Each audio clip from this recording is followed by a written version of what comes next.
Contrary to popular belief, not everyone loves happy baby pose.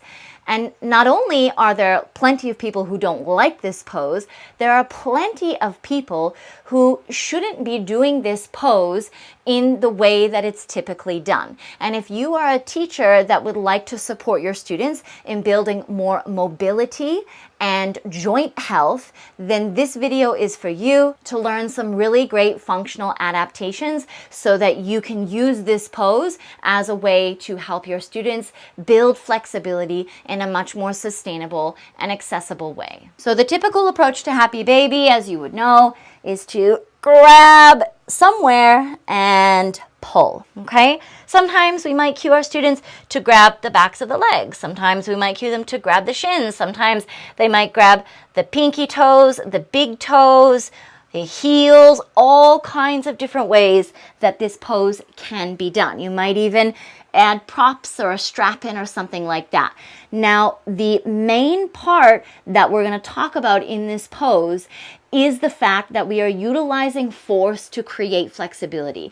And when we are constantly getting our students to use force to get the body into a position of range and flexibility, we are creating a situation where the joints are slowly becoming less and less stable over time. When flexibility is achieved through the body's muscles driving the angle or the range or the flexibility, that is much more sustainable. It's much more in alignment with the body's biomechanics. And this is why the very first modification that I'm going to show you to make this more functional is to go hands free. So it's very, very simple. It's not going to take long for me to explain to you. But instead of grabbing anywhere, you're just going to instruct your students to simply use their own internal strength to draw the knees towards the armpits, the shoulders. Maybe they go more narrow, maybe they go more wide, and show the soles of the feet up towards the ceiling. So the thing that you're going to see that students want to do a lot of is they're going to want to grab, they're going to want to pull. And you might even see a lot of them are shaking. It's hard for them to hold this position. So there are some little things that you can do to help them.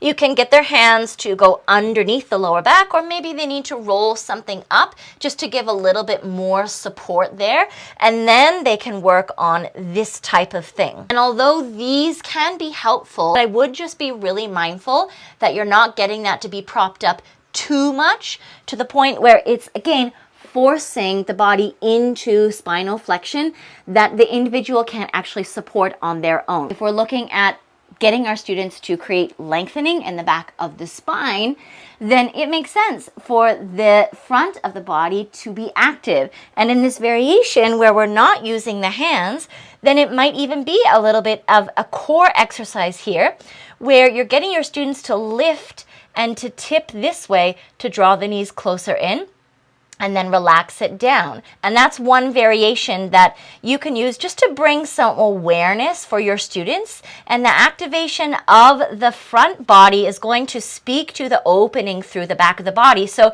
this can actually help to create a little bit of release before perhaps you find some stillness into a hold. Now, as I'm demonstrating these things, I'm getting a lot of activation in my inner thigh area.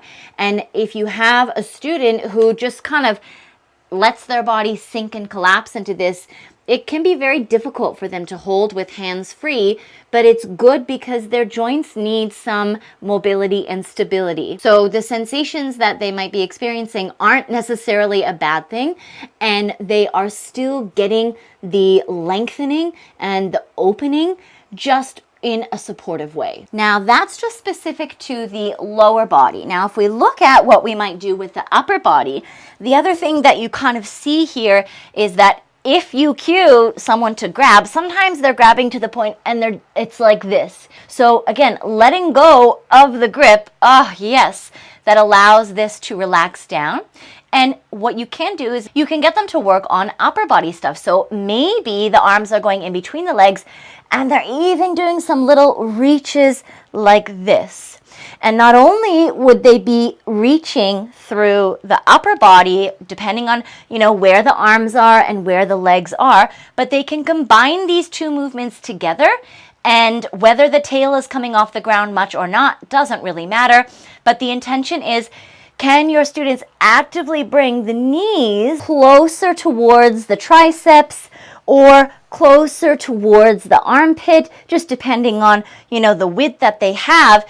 And it's not just only upper body or only lower body, but rather it's both together and the legs are sliding. So they're really getting this kind of hip mobility that Happy Baby is meant to be really good for, but again, we're adapting it so it's more functional. So it's about the mobility. It's not just about hanging and pulling and forcing the body into position, but rather using the body's own internal muscular capacity to bring it into a range. So I highly recommend going hands-free, encouraging your students to not grab, to not pull, but rather for them to feel into what is required internally for them to create these angles and these ranges in their body. This is a much more sustainable and much more functional approach to poses like Happy Baby and any pose where external force